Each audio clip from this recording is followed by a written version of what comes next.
핫이에요? 지금 핫이에요? He was like, yeah, we should get some snacks for like our room so we don't have to go out in the morning or anything like that. And he was like, yeah, we can get some ramen, we can get some snacks, some chips, some water. And I said, oh, we should get some condoms. He was like, I can't believe I'm talking about this. Please give this video a like. I'm very uncomfortable right now. What's up, idols? It's CeCe Lesson 3. Welcome back to my channel. So Teresa came back with more tea for y'all. If you guys don't know who Teresa is, you may not have seen the Are Korean Men Good in Bed video. I don't know, I started my channel 5 years ago with my own personal story times, dating in Korea and all that stuff, and vlogging in Korea. And lately, I've been living through y'all because y'all have been living lives. And a lot of people think that I still live in Korea. I haven't technically lived in Korea since 2019, but I go back every year for like months at a time. 2020 I didn't, COVID. 2021 I was there from February to June. Last year I was there for the whole summer, May to August. This year I'm not going because I'm probably going to be moving back to Korea this winter. I don't know, I kind of feel like taking it back to the roots, you know? Like, if Teresa can share this with you guys, I can kind of share my take on this because I did have a boyfriend when I was in Korea.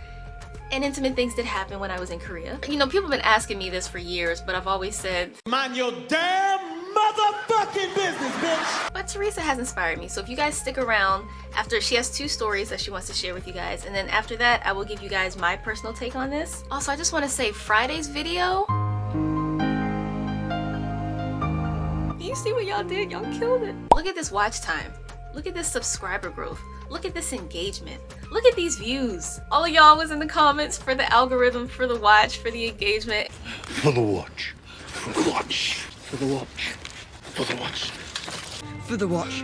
And thank you so much. Oh my god, that makes me feel so energized doing this video today. So, you know, as always, please watch this video until the end, especially if y'all want to hear my personal tea. Leave a comment, leave a like, subscribe. Also, I want to thank my channel members. You guys see them here. And please binge my videos. I put them all in playlists. There's hundreds of videos on my channel. There's story times, there's vlogs in Korea, there's rants about dating and racism in Korea.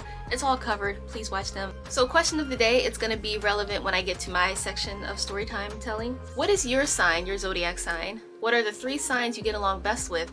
And what's the one that you just don't get along with? For me, I'm in Aries. The 3 that I get along best with are Capricorn, Virgo, and Libra. And the worst is Gemini. I think y'all know that already by now. 그리고 여러분, 오늘부터, 아니 2주에부터 난 다시 한국어를 열심히 공부하고 있어요. 요즘 하고 싶어요. I'll try. So, Teresa's part 2 is about 2 separate encounters that she wanted to share with us. Friendly little reminder that she's not shy. So she said, yeah, my name's Teresa, y'all can call me Teresa.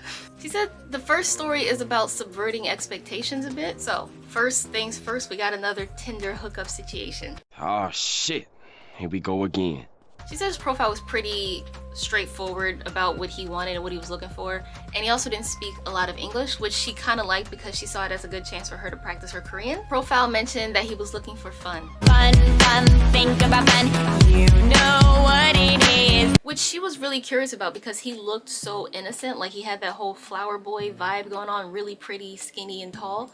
And she could have sworn that he was a catfish, but his profile was verified. He had his Instagram linked to the profile, and then he added her on Instagram too, and everything matched up like he was who he was. So she said admittedly so, they did not waste a whole lot of time. They decided to meet up first to get some food just to make sure the vibe was still there and that they liked what they saw in person, and if they did, then they were gonna head to a DVD bong. Now she said everything for the most part was really normal, except there was this one weird thing that he did where once they got upstairs to their room in the DVD bong, she's like busy looking for like she actually wanted to put on a movie and he decided to randomly brag about his size. Yeah, I do. I have a pretty big nose, don't I? You know what else is big? What did he say? And he pulled out rubber and showed her that the size was XL. But look, I mean, it's sad that the bar is so low, but I gotta congratulate that he at least came prepared because lately on this channel, that's not been the case. So yeah, he brought soju and an XL protection. And she said she didn't really acknowledge that, like she didn't want to inflate his ego or like... Okay. So she just like, yeah, cool, whatever. And then she sees like her favorite movie. Do you guys know the English title is Man from Nowhere, but Korean is Ajashi with Wonbin. So like she put on Ajashi and she's notably thirsting over Wonbin. And she said it was noticeable because her date, let's call him Nobin, because like he's not one bin. So Nobin is like yeah, like hey, you want to take some drinks? Hey, I got some soju. Hey, like you came up here with me. Why are you looking at the movie the whole time? So like she took a few shots, but she still was notably more into the movie than she was into her date. By the way, what's your favorite Korean movie? Let me know in the comments. So once the movie was over, she apologized for being more into the movie than she was into him. So you know, he's like, yeah, cool, fine, that's all right, but can I kiss you? And they just picked right up where he wanted things to be. So they make out, and she decided to start things off by using her hands. You guys know what I mean, right? Shake weight is the flab-busting breakthrough that trims your arms and shapes your shoulders at the same time.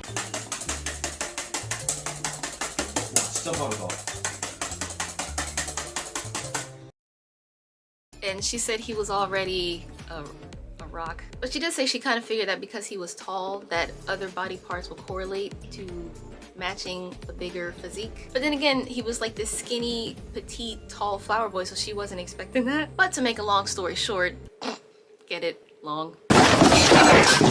Just she finished him with her hands. Finish him! And she felt bad because she could tell he was a little bit embarrassed by it. But you know, she told him not to worry about it. She's like, you know, if you're not too tired, I'm still game to hang out if you wanted to like try again. Now, yesterday was kind of a warm-up. I feel like round 2, I feel like we can go a bit harder than yesterday. Go harder for round 2? By the way, I apologize for all the Stray Kids edits. The other day when I was at the gym, my music was on shuffle and then God's Menu came on. That made me want to hear Sori-kun, and then they were just on the VMAs, and now I'm listening to a bunch of Stray Kids, and here we are. If you're a stay, who's your favorite member? I don't know why, I always go for like the oldest members, the leaders, the members who like write, produce, and compose a lot of songs. So you know, of course, after a while, what did I name him? Nobin. Nobin, oh my god, this rain. So of course Nobin was down for some redemption. He was like, yeah, just give me a minute, let me rest. And after a little foreplay, which admittedly Teresa was surprised about, because if you do remember the last story, she said, you know, it's not so common over there for guys to be generous with foreplay, if that makes sense. Like they don't usually do much. How do I put this on YouTube? So yeah, she was surprised that he went there, and she enjoyed it. And she said, don't let that flower boy aesthetic throw you and deceive you, because he was a freak. She said he flipped her, spanked her, and really went.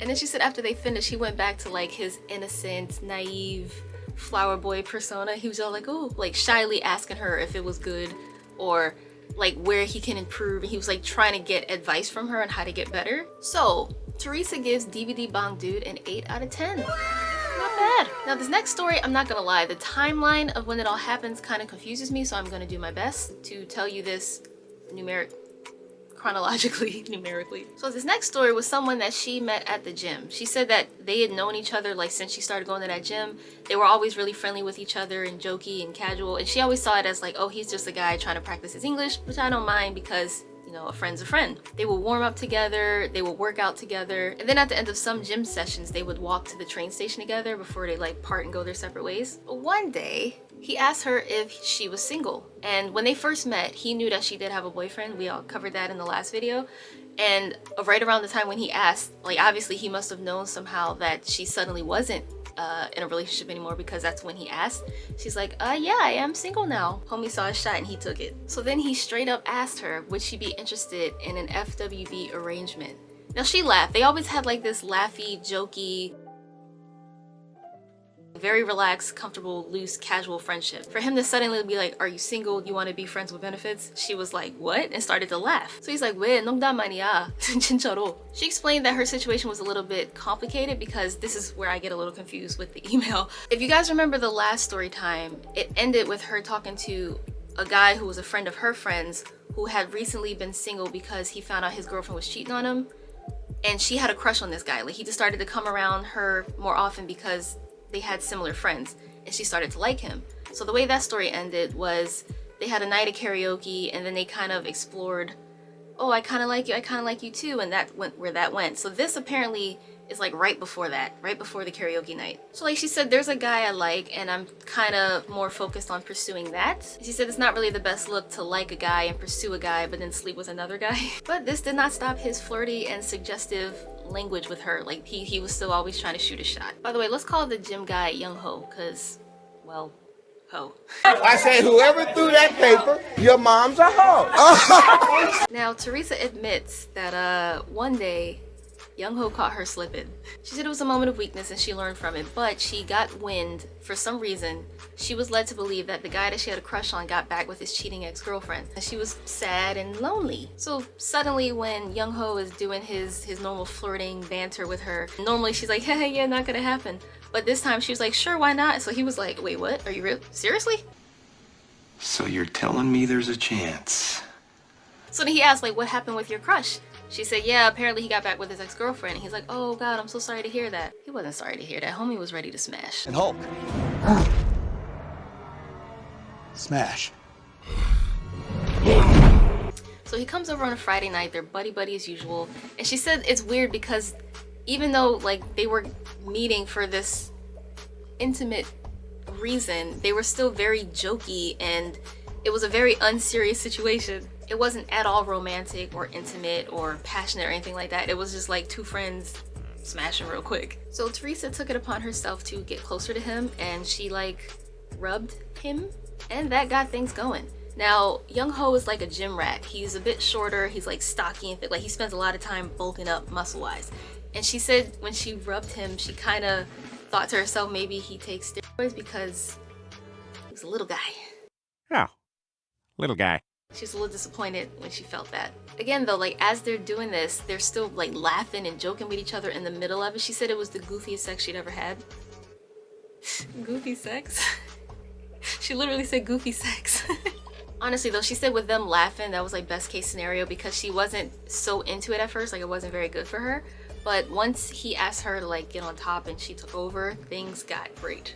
She said it went from a 3 to a 7. Now what's awkward is Young Ho thought this was the start of an FWB arrangement, but not long after this, about a week or so after their hookup, she found out from her friends that her crush was indeed still single. Hey yo, what the fuck? Her friends were like, yeah, his girlfriend cheated on him. He's not gonna take her back. Why did you think he wasn't single anymore? So at the gym, luckily, Young Ho was still really like understanding about everything. You know, he didn't take it personal when she was like, so yeah, it turns out my crush is single and I do still like him. I want to get to know him. So what we did, it's not gonna happen again. And he was cool with it. Like they're still friends. They don't hang out as much because it is a little awkward, as you can understand. But they still hi, bye to each other. They still work out occasionally. And then she said, honestly, they really haven't talked about that night. It's almost like it didn't happen aside from this new awkwardness between them. So this is what she said. All this to say, some guys in Korea are good, some aren't. Your race or nationality doesn't dictate your skills in that department. Take it from me, size does matter. Like I can't imagine a micro fella being good, but a massive one isn't necessarily good either. And that made me think of this video I saw on Instagram the other day. Do you see that? Just in scale, where is that going? Not in here, okay? The average gal is gonna get about that much. Maybe this, if they're a pro, but the rest of that, completely unmanageable. This is fine. It's completely fine. This, fabulous. Almost too big. Definitely too big. Sick day, ER, 27 club, and now I'm just skipping my next life. Anything after that is entirely unethical. So I really, really appreciate her take on this. She's like, look, I love sex. I own it. It's nothing to be ashamed of, and I love that. So Teresa, thank you so much for sharing this. And I really hope things are working out with you and your karaoke boy, because the way that last story ended, y'all sound so great together. So if you made it this far into the story, now we're getting into my tea. Though I don't know if it's really tea because, like I just said, I've always been considered a prude by most men in my life. First thing y'all need to know is when I was 14, I asked my mom for a purity ring for Christmas after I saw the Jonas Brothers wearing them. Okay. The purity rings were a bad idea. 1, 2, agree or disagree? You all agree? Wow. Of course my mom was thrilled. She's like, oh my god, yes, I will get you this. And it was just funny because the Joe Bros stopped wearing theirs after a while and I was like stuck in this. I was like, well, if I take this off now, my mom's gonna think I'm a teenage hoe or engaging in hoe behavior. So I wore it until I actually lost my virginity. I was 22. The reason I've only been with 3 guys, like I said, this feels so weird to talk about. Guys have always called me like a prude, I'm a boring prude, I'm so vanilla, yada yada yada. But I am demisexual. So I don't really have this like desire to sleep with someone unless there's like an actual connection, which is why there's only been 3 in my life. In my first serious relationship, I guess, I was 22 when, well, I was 21 when we met. 21? And then 22 when it happened. And he was a Capricorn. And that's what I'm saying, like, these horoscopes matter to some degree. Like, we ended up breaking up because I wanted to go to Korea. He wasn't on campus anymore, so it became long distance. I was all in on going to Korea. He was someone who did not see himself ever leaving New Jersey. I never wanted to live in New Jersey. I just went to school there. And when I got to Korea, this is where the tea starts. So it was early 2017. I didn't know any better. I was all over Tinder. Congratulations, you played yourself. 2017, I went on like a lot of dates with guys and everything, but after a while they would always ghost because I was vanilla and boring and I wasn't putting out. 2018 is when I got my first Korean boyfriend. Oddly enough, we did meet on Tinder. He was a really good guy. He was just wrapping up his Korean military service before going back to the States to study, because he was like halfway through school, came back to do his military, and then finished school. And we met up in the summer. It was like June, I think. We kind of decided to hang out knowing that this was only gonna be like a summer thing because once autumn rolls around, he has to go back to school, so let's just have fun for the summer. And like, we met up a lot. He hung around my friends. He was in some of my vlogs. He was a really cool dude, a Virgo.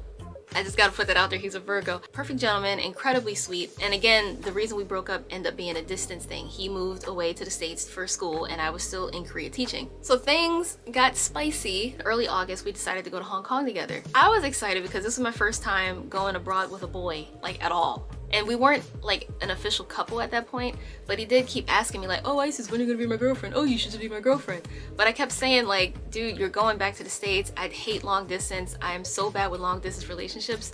My love language is quality time. If I don't get to spend time with you, I don't think about you as much. And I wish I wasn't that way, but I am the way that I am. So it almost became the point where he was like, oh, when you gonna be my girlfriend? And it was just like, ha ha ha, anyway, because he just brought it up so often. I think one thing that is worth noting, and this might be a little TMI if he's watching, he was a virgin at the time. And I remember I was a little worried about that because at that point I had only been with one person, so I was like, I don't know what I'm doing either. I can't believe I'm talking about this. Please give this video a like. I'm very uncomfortable right now. There was one night in particular where, I mean, and I'm not gonna lie, I wasn't really thinking about doing that with him because I knew we wouldn't be in an actual relationship together. I knew we wouldn't be like an actual couple, and that's always been like a hard line for me. I don't want to sleep with someone I'm not in a relationship with. Again, like, I spent months with him. He was such a sweet guy, so good with communication, and even when we were on the trip, like, he was never the type to suggest it or like, you know, hint at wanting it. Like, you could tell he was not thinking about that at all, and that is so attractive to me.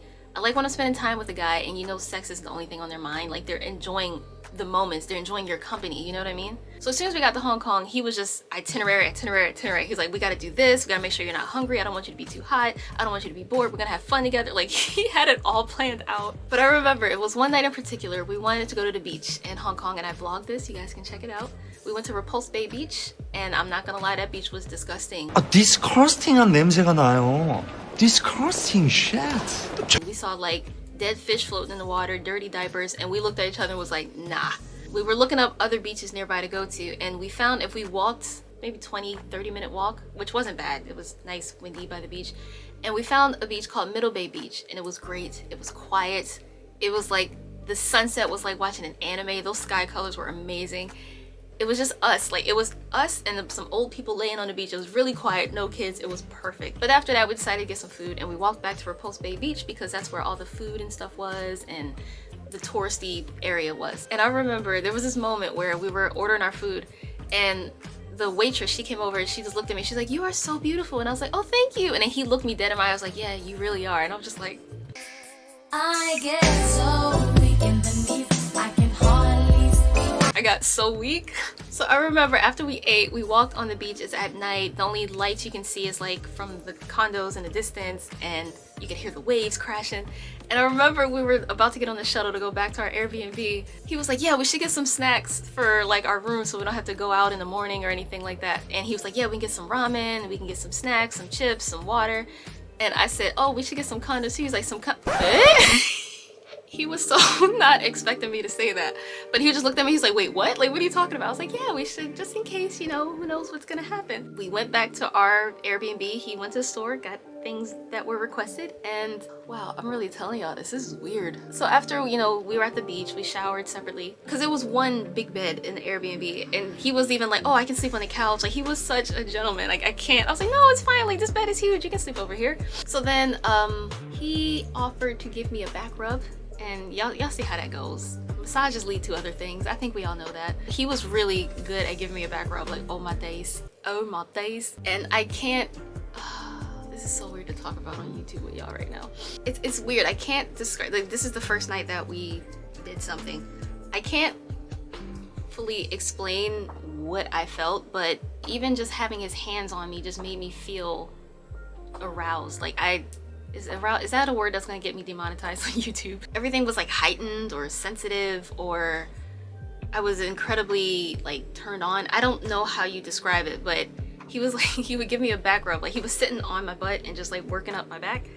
And when he got to the top, he would like kiss my shoulder or kiss my neck, and sexual eruption. Sexual eruption. The rest is history, bruv. It was funny though, because like you could tell he didn't really know what he was doing, so he was trying a little bit of everything that he probably saw on certain websites. The way he tried to talk, and I would laugh. He's like, oh, sorry, I won't say that again. I won't do that again. Like, you know, you hear those R&B songs about going all night. I hadn't experienced that with my first, but with the second, with him, yeah. That shit just didn't end. I was just like, oh my God, I'm tired. He was only a year younger than me, but still, I was just like, I feel old, like I'm tired. And he was joking like, oh, you know, it's military training. 핫이에요. 지금 핫이에요. But I do remember the morning we departed Hong Kong, we had breakfast at this really nice place, and this was after we had like done the deed. We were sitting at the table, and he just like across the table just put his hand on mine and just held it and was like, you really should just be my girlfriend. And I was like, okay. He's like, wait, really? Seriously? I was like, yeah. He's like, oh wow, okay, great. Like, that's how we became an actual couple. And then when we left Hong Kong and went back to Korea together, he did come to my apartment for a few days, because he almost like, I think the week after Hong Kong, he was going back to the States. So it was like a really bittersweet, passionate moment. Like, we really liked each other knowing he was about to leave. It was sad, but it was also really intense. Very passionate. Like, that was probably the most passionate encounter I've ever had. When he first got back to the States, we talked like every day, but that's when, before he like recalibrated to like US time zone, and he was just more sleepy, and it was me going to work versus him going to sleep. It just didn't work out. And it was a pretty amicable thing. Like, it wasn't like any bitterness or anything like that. Like, I genuinely don't have anything bad to say about him. He was a great guy. If it wasn't long distance, who knows where it could have ended up, you know? Long story short, if I was with 3 guys, I would definitely have to say he was at the top. That could have been just because he was a Virgo and I'm in my own head. Or it could have been like the emotions behind it, for the fact that I knew he was leaving and we knew we'd be apart from each other, and it just made it more like passionate, I guess. I don't know, but that was like the best I felt sexually with someone. Santa's no one to be scared of. He's kind and warm. He loves unconditionally, and he makes everyone feel so... Now, what would you like for Christmas, little boy? What just happened? I feel really weird talking about this. This type of stuff makes me uncomfortable. And I've always said I'm not the best person to ask about this thing, because look at, I'm hot right now. I'm sweating just talking about it. But yeah, this is something I've never told any of you guys before. And after spilling Teresa's tea, and she graciously let us spill more of her tea, I was like, you know what, sis, you're not in this alone. Let me spill some of mine too. But yeah, that's it. Maybe we can talk more about this some other time. Binge my videos on the playlist that's about to come up on the end screen. Thank you, Teresa. Thank you guys for watching. If you did, remember to like, comment, share, and subscribe. And I will see you guys next time.